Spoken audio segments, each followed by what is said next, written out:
celebration of two very important days in the world, and that is the World Wetlands Day as well as the World Water Day. And nobody can deny it.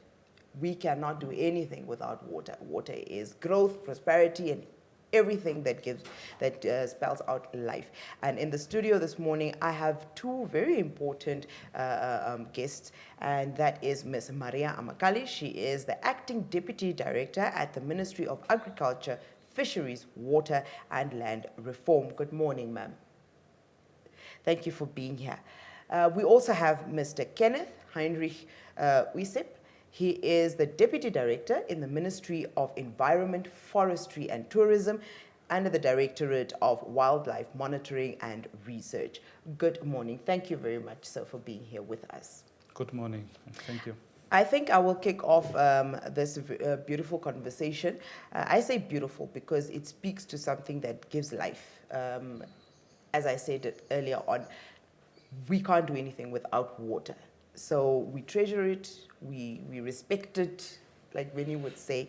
And to you this morning, I think I speak of that importance to both people and the environment in general.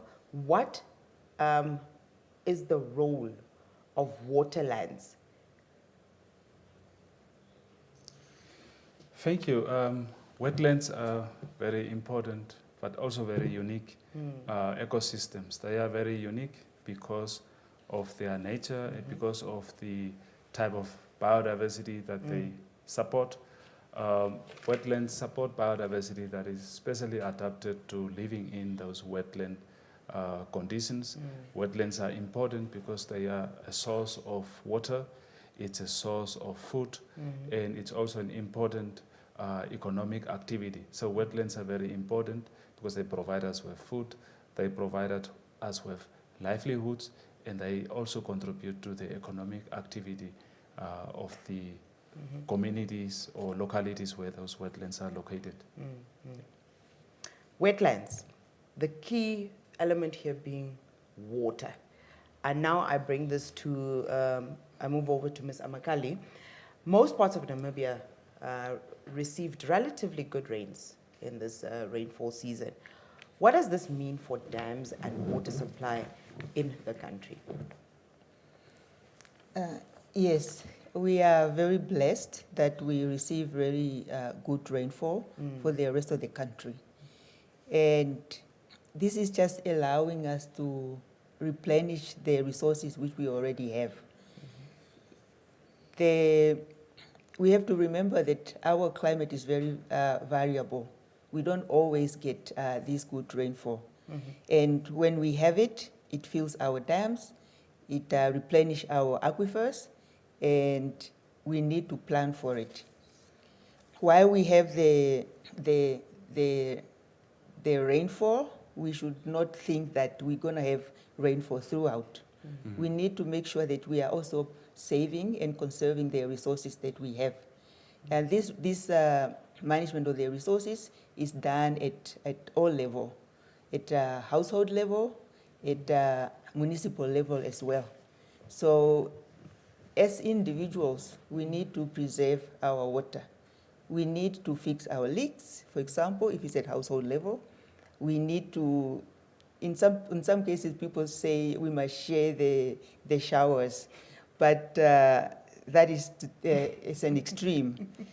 But however, what is really important is to make sure that we shouldn't feel complacent just because we have good rainfall.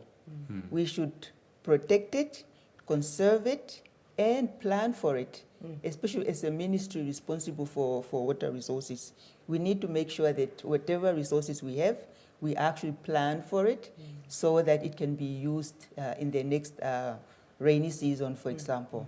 And I can give an example, like for us who live in a central area, in Windhoek, for example, we depend on the 3-dam system, the Omatako Dam, the Swako Port, and the Vonbach.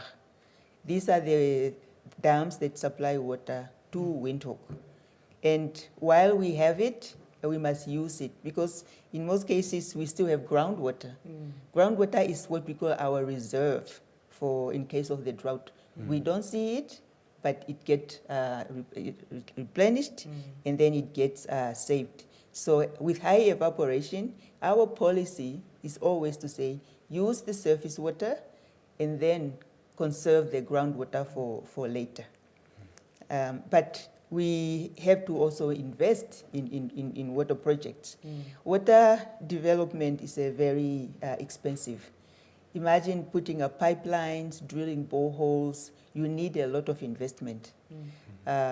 So we are just happy that we have good rainfall, but in the long run, we should also conserve their resources. That's why we, on every year that we have this awareness to everybody, and especially at individual and household level. Yeah, Yep. yeah. You spoke of protection, saving, all these very important keywords. And I think with that in mind, I come to you, Mr. Yusuf, and I want to find out how can we protect wetlands? I think, thank you. I want to actually turn the question around and ask, why should we protect our wetlands? I think wetlands, as I said before, is very critical. They are unique, but they are also very sensitive and very vulnerable. So if we don't look after our wetlands, if we pollute our wetlands, then all the ecosystem services or benefits that we get from the wetlands will disappear, and local communities that depend on these wetlands and associated resources will have nothing else to rely on, or as Ms. Amakali mentioned, government has to invest in expensive water projects to bring potable water to these communities. So it's very important to understand why we need to look after wetlands. So wetlands are important. We can look after wetlands or protect wetlands at various levels. From the government level, we come up with policies and regulations and laws. But then these laws are implemented on the ground level. It's implemented by private individuals, by stakeholders, by other government institutions. So we have to work together as a community to look after these wetlands and water resources.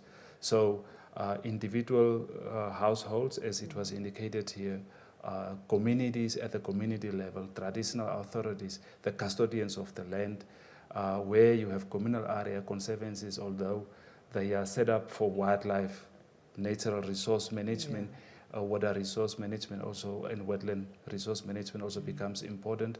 The Minister of Agriculture is running programs that are linked to river basins, river basin management committees. Those are different stakeholders that can participate in protecting of these wetlands and water resources. It comes down to individual decision making, community action, and government policy and legislative framework that enables protection of these wetlands. Yeah. And I think just to piggyback on that response of yours, I think we're working backwards now. But I don't like to miss an opportunity to learn, not just for myself, but also for others. Yeah. We're speaking of wetlands, and in your response now, you even spoke about river-based basins. Basin? Yeah. Yes. I think for just clarification for anybody who needs it, can you help us understand what are wetlands? Okay, yeah. Wetlands are any areas that is inundated with water. So it Okay. can be a temporary wetland, it can be a long-term or permanent wetland. And it also includes man-made, that is artificial wetlands like salt ponds or sewage works. If we are referring audience in Windhoek, like the Koreanghap sewage works, those are artificial, those are man-made, but they are also important wetlands. So you find natural wetlands and you find man-made wetlands. So in the case of Namibia, most of our wetlands are of short-term nature. They get flooded when we get enough or good rain.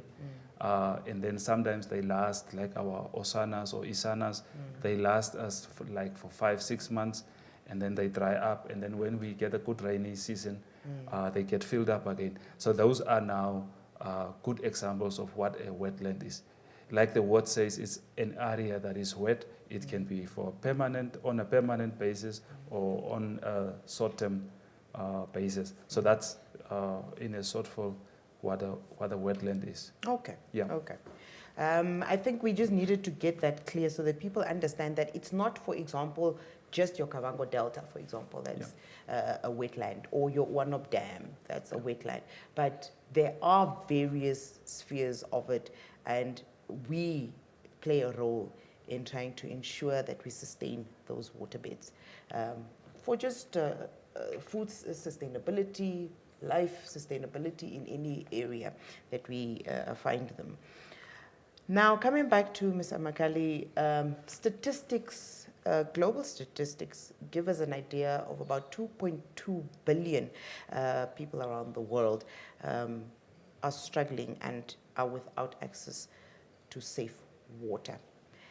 We have days like your World Water Day, your Wetlands Day, and this is not just to celebrate these resources that have such significance in life for any living thing, but also to raise awareness of the various crises that we are facing globally when it comes to these resources.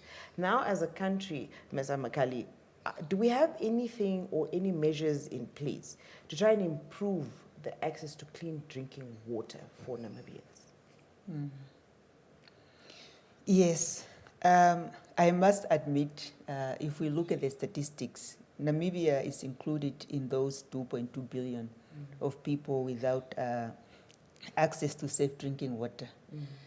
If I refer to the just recent census of 2023, it still shows that only at the average, the whole country, about 91% of households have access to safe drinking water. Wow. And then out of that 91, 98 is in the urban area, and around 84% is in the rural communities. So we are still lagging behind when it comes to access to safe cleaning water. And then this we want by 2030, for example, is in our Vision 2030, is in our Sustainable Development Goals. We must have, everybody should have access to water by 2030. Now you ask yourself, what are we doing in that regard? The government really, and these are the statistics, if you even go back before independence, these statistics were very high. So the government has done a lot, is taking a comprehensive approach just to improve access to water. We have strong policies. We have, like as I mentioned, the Vision 2030, the NDPs, even the current NDP 6 is really striving towards improving the volume of water which is available. And the idea is just to make sure that everybody should have access to water. We are building infrastructures. We have constructed dams. We have constructed pipelines just to make sure that people do get access, or you move the people to where you move the water to where the people are. In a rural area, we are building, we are constructing or drilling boreholes. You know, Namibia is a very big country. We still have a high volume of, or high population still in a rural area. And those rural areas still depends on groundwater. Knowing that our perennial rivers are only at the borders. So we are always moving water from one area to the other. So boreholes are part of it, where communities are able to walk a certain distance. We are aiming at least at 1.5 kilometers, or not more than an hour for you to walk and collect water. And that's what is speaking to our statistics. At the government level also, remember we had a drought around 2013, 2014, to a time where the late may he rest in peace, declared a drought in 2016. He then also established what we call a cabinet committee on water supply security, just to make sure that the whole water security of the country is actually taken care of from the cabinet level. And together with their experts, we call them technical committee of experts, they were able to look at what is the situation in a country look like. Where do we need more water? What investment do we need? So we were able to get some loans from the African Development Bank just to build one of those big infrastructure, both for rural and for urban. Also from the, I think, KFW, just to make sure that we are able to supply water to everybody. And we are, that's the aim is to get to at least 100% by 2030, or at least 98% for Yeah. the whole country, Exactly. not just for the urban. Maybe I should add also, while we look at water, access to water, we also have the sanitation issue, which in most cases is we are lagging behind. Urban area is a little bit better, but rural communities still either have to do what we call open defecation, or they still have to use pit latrine. And currently the statistics of people who don't have access to sanitation facility is, we're talking about only 40% in rural area has access to improved sanitation facilities. So if you link this to the housing, you would think that every time you put up a house, you should make sure that there are also sanitation facilities. But the government is doing really what it can do to make sure that we do meet our targets. I've now been triggered by the information that I'm getting from you. And my thoughts go to what we spoke about earlier. Wetlands can be areas that are man-made. We've got underground water, which we refer to as aquifers, that we tap into when surface water is running low. My question then comes in, as part of our plans to prolong the access to this rainwater, for example, are there ways in which we are using man-made structures to replenish aquifers? Or do we solemnly just depend on the natural way of things? I think Meme Maria is more conversant with that question, because she runs a section that's responsible for water supply, water provision. But then if I can just add on that, Maria will elaborate. The rainwater, when it rains in those river basins, the water is captured in dams. In this conversation, we just mentioned 3 dams that supply water to the central area, and that's now Windhoek, Okahanja, even Windhoek, Hosea Kutako Airport is also included in that central area. So these 3 dams, water is captured from the rivers whenever it rains. When there are river flows, those waters are captured, and some are then sent up to the central region. I think there is in the Namib Desert, in the Omaruru, there is this what is called the Omdel, Omaruru Delta Aquifer. There is an artificial refilling system there where water is captured and physically pumped underground. I think City of Windhoek, with the Minister of Agriculture, also had similar projects where they would actively pump water, capture water and pump into the underground sources to store water there because of the evaporation, high evaporation rates that we have that was mentioned here. So those are sort of the technological advances that are applied to capture the rainwater. I think in the northern parts of Namibia, there were several projects from the ministry, our ministry also, to help create what we call these F dams, expand them, clean them up so that during rainy season enough water can be captured that can last longer. So when there is that enough water it allows people to do all kinds of things. They can keep livestock, they can do household crop production, there's food security at home, there can be rain-fed agriculture. Of course, that does not rely so much on the standing water. Yeah. No, thank you. Mr. Makali, would you like to add on Yeah, just to add or strengthen what he just mentioned, the evaporation in Namibia is very high. In most people living in the north, you would see that it has rained, your earth dams are full, your oceans are full. Then you go back in September, October, those are empty again.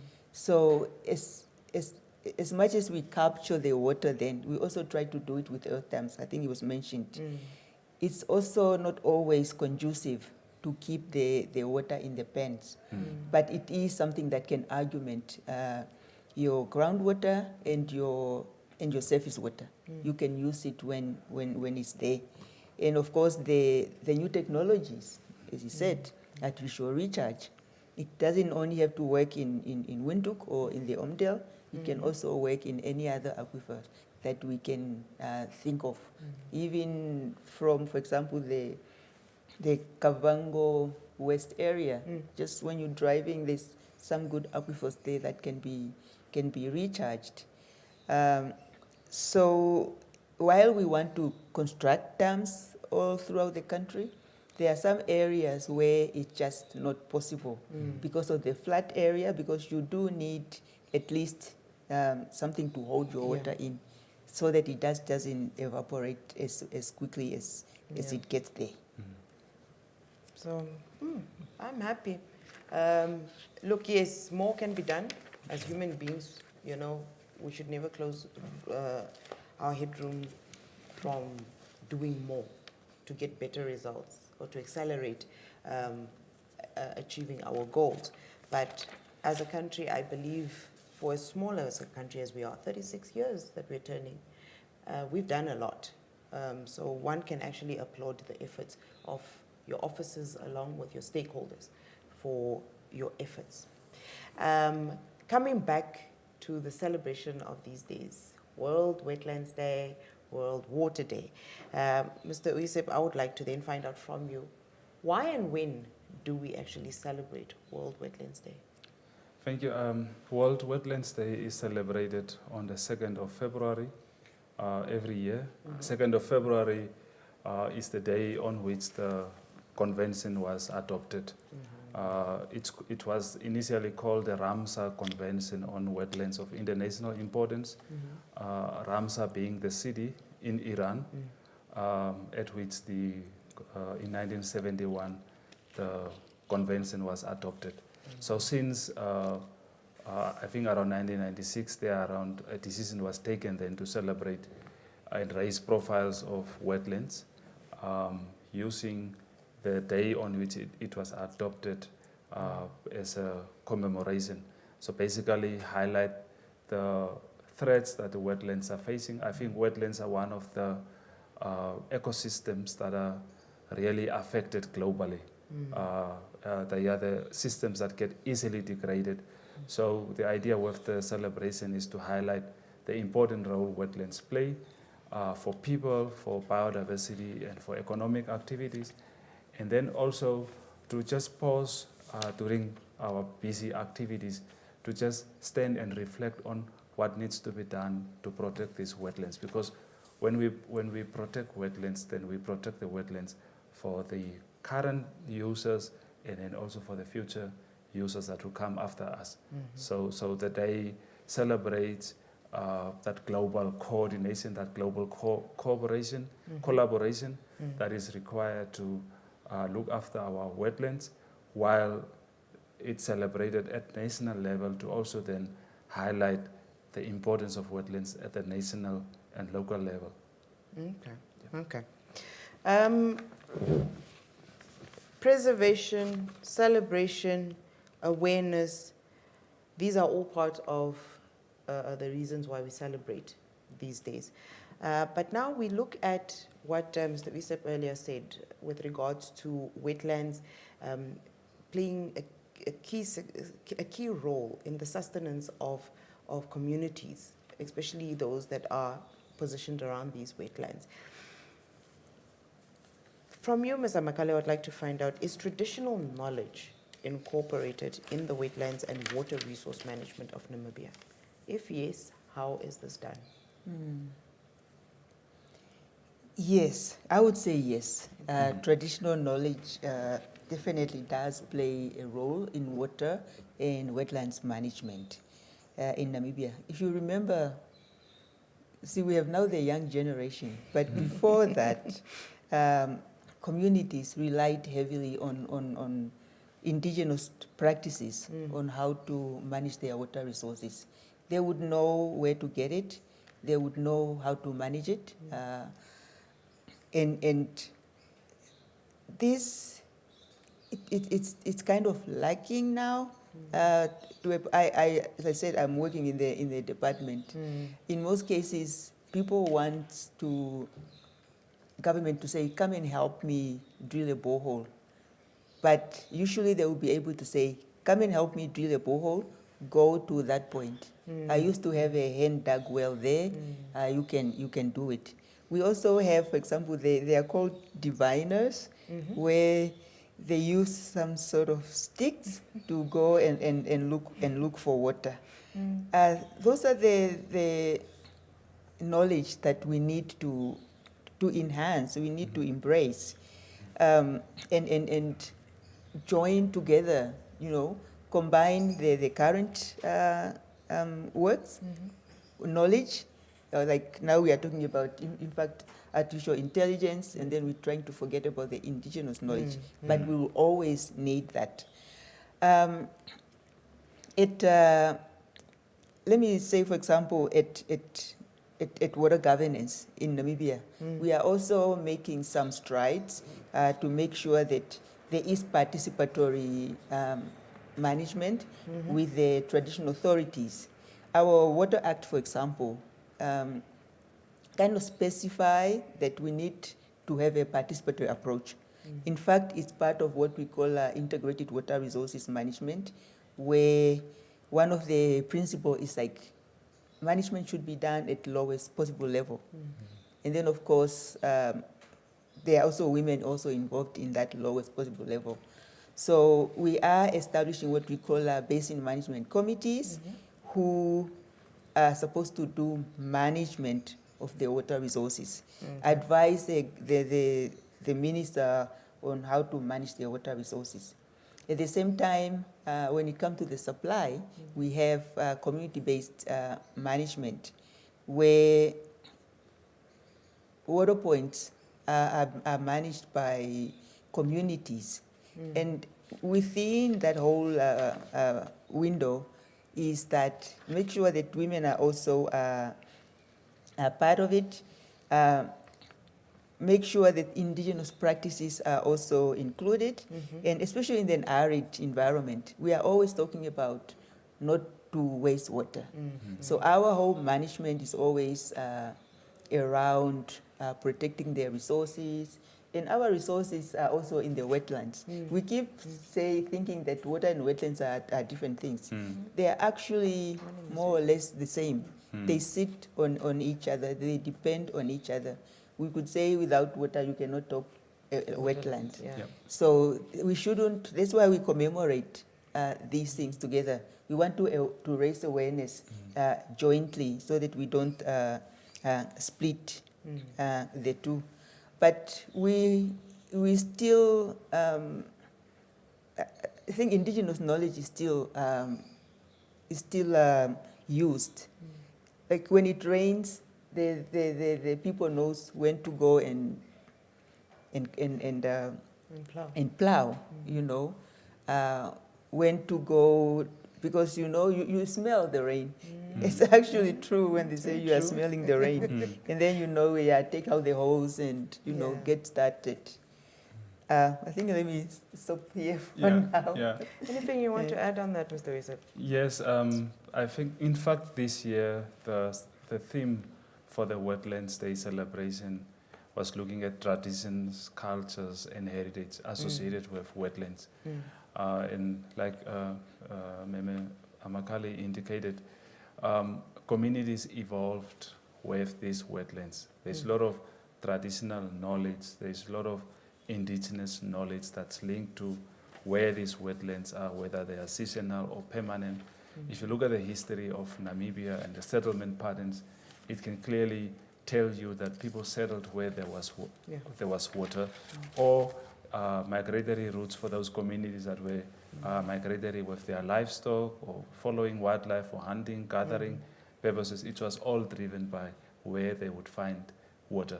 So a lot of knowledge being generated and passed on over time to the next generation.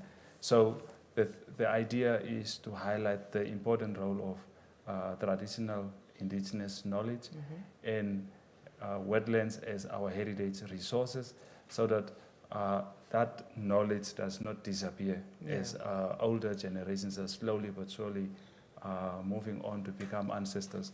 So we want to highlight that that knowledge is important. It needs to be integrated into the management of wetlands and water resources. Namibia, as it was indicated here, is very progressive when it comes to engaging local stakeholders in natural resources management. So our policies, our frameworks give voice to local communities, and that offers them, the local communities, the important opportunity to influence policy making, decision making, and then using traditional knowledge, and with traditional knowledge also passing it on to the younger generation. So when we celebrate this World Wetlands Day, World Water Day, we primarily focus and target the school-going children, the younger generation, with the hope that they will learn one or two things about water, about wetlands, and why it is important for them to know at that young age, because at home, when they go home, they can influence their parents, they can inform them to close the tap when you brush your mouth, or to close the tap after when you're showering, maybe spending less time in the shower than to spend 15-20 minutes in the shower, those kind of things. So they become very good ambassadors and advocates for sustainable resource management. Very good. I'm thinking back now on what Ms. Amakali said earlier on. This new generation, I doubt anybody will know what a diviner is. They'll probably be thinking what witchcraft is. What witchcraft is my grandfather busy with? But it taps into what you're saying. Once there is an understanding, I mean, these things worked. They did work. They worked. Yeah. So there's relevance to them, and there's relevance to us, transferring this knowledge to the younger generation. So I'm very happy, like you stated, the theme for the World Wetlands Day, it's wetlands and traditional knowledge, celebrating cultural heritage. Now, having tapped into that, I would then like to focus on the World Water Day theme. Ms. Amakali, maybe you can just give us a bit of, or share a bit of your reflections on that theme, which is water and gender equality. That's it's a very important theme, if I may put it like that. Yeah. And it's close to my heart also. So this theme, really, if you think about it, it highlights the connection between water scarcity, gender equality, or social equity for that matter. Because all along, it was always women and girls who are responsible for household water issues. But when it comes to like decision making, women are always left out. You go and collect the water, you walk long distance to get the water, but nobody come and ask you, where should we put the water point? Because if women were involved in those type of decision, then they will be able to say, yes, using your traditional knowledge, of course, or indigenous knowledge, put it here. And it is also, maybe it's safer for me to walk. You don't put it where I have to go across the bushes, and when I come back at night, there may be naughty people who may want to harm you. But I think, as I said earlier, that we are trying with basin management committees, with water point committees, to make sure that women are already at that level involved. You know, you are giving them opportunity to share their knowledge. So while we are talking about at communal level or at household level, we should also think about at leadership level, at government itself. I was reading somewhere where it says only out of Africa, for example, only 10 or 11 women are head of the ministries or ministers of water. And we are lucky that our minister is also one of them, that he heads the water ministry. I think South Africa minister is also there, that just to get closer to home. Yeah. So we need to also have women in those levels. I think I should, I'm saying this, but I'm also in a best position that leading the Department of Water is also something we are moving there. Yeah. I think the good thing is also that if you look at our universities, they are now encouraging, the curriculum is moving towards what we call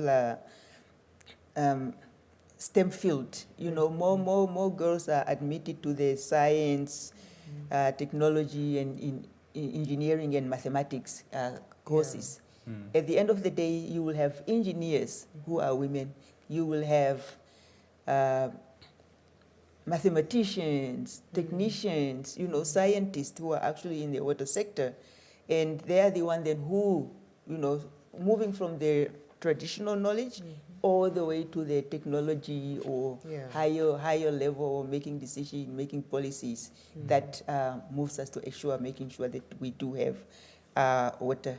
And I was told once that when women are involved in water management, you have a better chance of having peace, you have a better chance of having water security for everybody. And I like my little button. It's called Women in Water Diplomacy Network. Oh, wow. So it's really a network that is also meant to strengthen the young women. In fact, all just the women. Women are very shy in most cases. When you are negotiating, remember our river basin is shared with other countries. Yeah. We have to negotiate our equitable share. So in most cases, women are put at the back because it's not because they don't know, it's just because they're a little bit shy. And before, I keep going back before independence. Maybe I should be a historian. You know, we didn't have engineers, were mainly men. Yeah. If you go now in your ministry, in our ministry, you only find, like, I don't want to call them born frees, because all of a sudden the field is open for everybody. Yes. They are coming up. Yeah. And we should just encourage them. And that's why I think we are having this theme, water and gender equality. And gender is not only about women. You know, I shouldn't, it's about, we also have men who are, they always say, let them champion. Yes. You know, if you have a young daughter at home, bring them up to say, yes, you can be a scientist, you can be an engineer, you can be a minister of water. Yeah. Give them that strength, empower them, and encourage them into that field. Okay. We come to the end of this session for today. It will be amiss of me if I do not extract this information out of our panelists so that we know where we should show up as Namibians. This is in connection with the celebrations of the World Wetlands and World Water Days for the year 2026. In Namibia, where are we celebrating these? Ms. Emekali? Yes, as we said earlier, this is going to be a joint commemoration or celebration. We know that World Wetlands Day was already in February 2nd, and then we know World Water Day is going to be on the 22nd of March, but we are planning to celebrate this next week. Okay. We have two events planned, starting off with the youth, with the students. Yeah. The students, the learners, because we already said that we need to start from the youth. We need to start from the young ones. So on the 10th of March, we are going to have what we call educational excursions. Yes. We have students from learners from Windhoek schools. I had a list of the names, but they are mainly the schools around Windhoek and the schools in Karutura, or because that's where the event is going to be. The main event then, which is what we're calling a national commemoration, is going to take place at the UN Plaza, which is in Soweto, Karutura Central Constituency. Yes. This is going to be one of those high-level event. We have high-level dignitaries who are going to give key speeches, messages around the theme of the World Water Day and World Wetlands Day. So if you find yourself in that area, please do come along and just listen to the messages which are being given. It's a national event, really. It's a pity that we cannot have it in all the regions. And I am happy to hear that independence is going to be celebrated in all regions. I think this is what we can do this year, but hopefully the schools anyway can also just raise that event during the weeks. That would be good. I think at the end of the day, we don't need to have huge events to recognize and celebrate certain days. And I think schools do a very good job, actually, when it comes to these type of events. Maybe they just need the assistance with the information and so on. They usually do projects and programs and competitions. So big ups to them. And hopefully through that type of system, we can create that movement through the communities within where these schools are based and so on, to just help bring that awareness and make it stronger. To round off, Mr. Yusuf, do you have any closing words? Now, I just want to emphasize the point that water and wetland resources are very important. I think for us to sustain peace and maintain peace, we need access to water, we need sustainable management of water resources. And of course, the issue of gender is very critical. Women and children are mainly the users of water, especially in the rural setting. They need to be brought to fore, they need to participate in decision making concerning these water resources.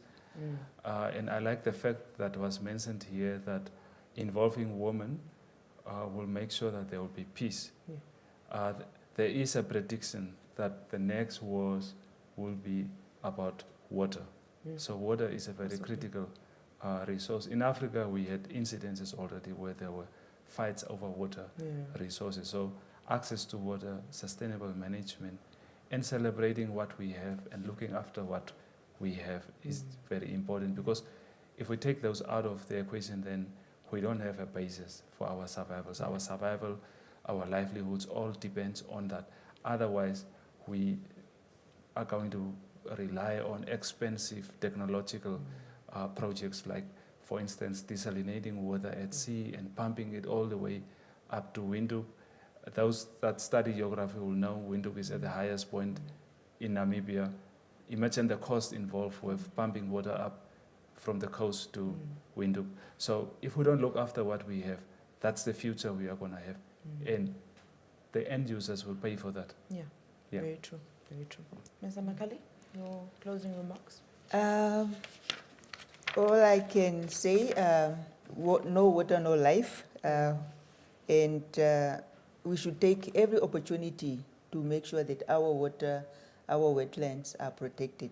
We shouldn't wait for when is World Water Day. It should become our lively or daily affirmation. Yeah. And I encourage all the students or the schools, if you need some information, you can always come to our ministry.